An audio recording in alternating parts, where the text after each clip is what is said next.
This is my friend Ed Brown. Ed, tell us about meeting Chuck Berry.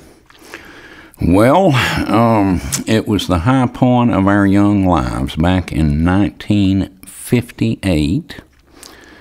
I was a 19-year-old boy. A couple of pals and I were cruising down the main drag of Knoxville, Tennessee, in the heart of redneck country, and we saw a most impressive 58 Cadillac coming the other way with air horns on the fender. We turned to look, and there, lettered on the Continental spare, were the words Chuck Berry.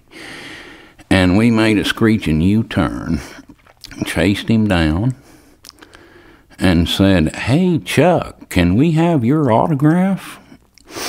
And Chuck says, "Sure, baby, if you'll show us where we can eat." Was there somebody with him? Yeah, he had his drummer and his piano player in the Cadillac with him, Jasper and Johnny, and the three of us, we parked our Chevrolet and hopped in that Cadillac, took him to a drive-in restaurant, and he treated us to lunch. And while we were sitting there, there's a tune of Chuck's came up on the radio, and I asked him how it felt to hear himself on the radio, and he said, "I sound like a little boy." That was his assessment. And we rode around with him and Jasper and Johnny all the rest of the afternoon before the concert, and then that night at the concert, from the stage, he pointed us out up in the balcony and referred to us as the coolest cats in town, which of course we were. Man. And so then after the show, we got back in the Cadillac and went looking around for a place to have dinner.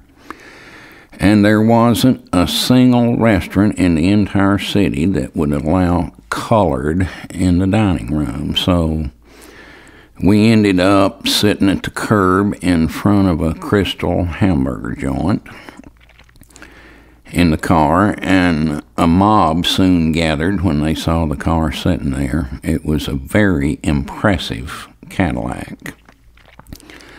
And this mob is handing paper in the window for autographs. So there I sat beside Chuck Berry, helping him sign autographs.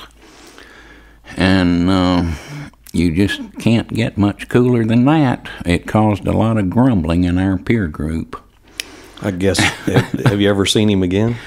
I've seen him in concert a couple of times. He came the next time we saw him in Knoxville. He was driving an old Trailways bus. So we went out and knocked on the door, and darned if he didn't remember us. And we were most flattered. He wanted me, because of my distinctive accent, he thought about using me on a record, and he gave me some lyrics to recite for him, and I never heard any more about that, but maybe you'll still hear from him. Well, it's conceivable.